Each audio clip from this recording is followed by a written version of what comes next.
Hello everyone.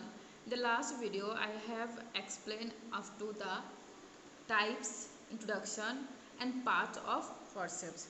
So today I am going to tell you the types of forceps application. So it has three types of application. One is cephalic, one is pelvic, one is cephalopelvic application.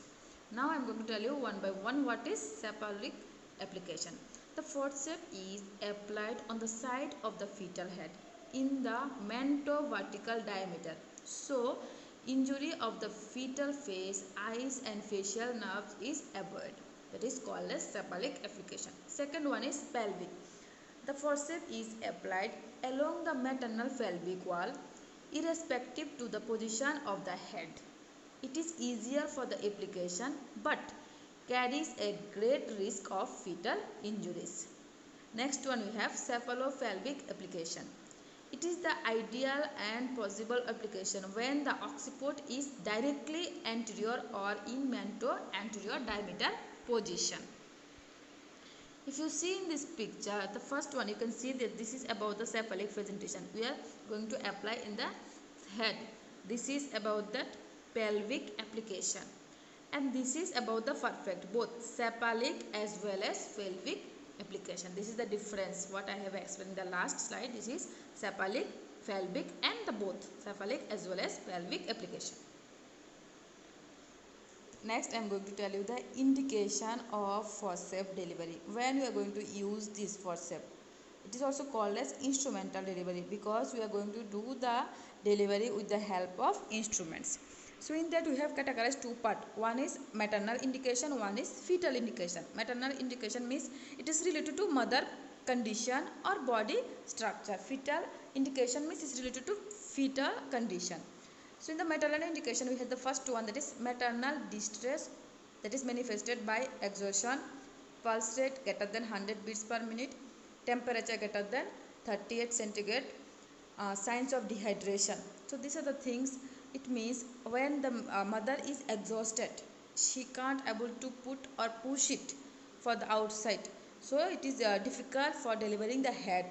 It is a procedure where baby movement as well as the mother effort, that is called as bearing effort, that is both is needed.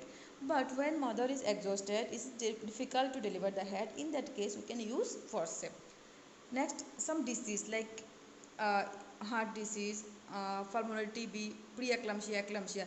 In this disease also mother can be exhausted, so it can difficult to deliver the head of the baby. Next one is fetal indication. If fetal is distress, if prolapse or a pulsation of cord, preterm delivery, after coming head in breech delivery. So these are the some other condition. In that case we need to apply the forceps. Next point is prerequisite for the forceps application. So before apply the forceps, these are the things that you have to check it that it is has done or not. Like anesthesia you have to give. It may be general or epidural or spinal or pudental. Then you have to go for there should be adequate pelvic outlet. You have to follow the aseptic measures, and before that bladder and bowel should be evacuated. Contraction of the uterus should be present. Okay, if there is no contraction we can force it. Contraction also should be there, then only we can, with the help of forceps we can deliver the head. Dilatation of the cervix should be fully there, then only we can go for the forceps application. And engaged head should be engaged. Next, pore water rupture should be there, and we should have these are the favorable position on presentation for applying the forceps, like occipito anterior, occipito posterior, face presentation and after coming head in the breech. So these are the position and presentation where it is applicable that we can apply forceps. Next we have some management like reassessment. The forceps is removed and the patient is re-examined to detect the cause and correct it if possible.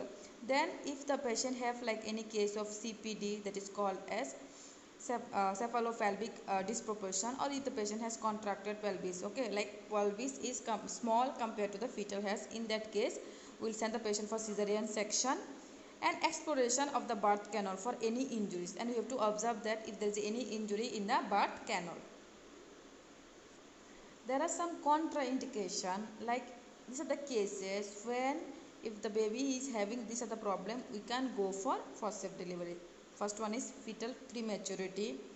Then if the fetal has any known fetal demineralized disease, and if the head is not engaged, if the we don't know the correct position and presentation of baby, in that case, or like if the fetus have any malpresentation, we can go for forceps delivery. So this is the contraindication of forceps delivery. Next we have complication of forceps delivery. So there are two types of, again for maternal also some complication is there, for fetals also. So in the maternal we have, first one is complication of anesthesia. Like normally for other patient, if you put or if you do the anesthesia, whatever complication they will face, the same complication even here also it will be there. Next there will be some laceration like extension of the episiotomy, perineal tears, vaginal tears, cervical laceration, bladder injury, rupture of uterus, pelvic nerve injuries or puerperal infection.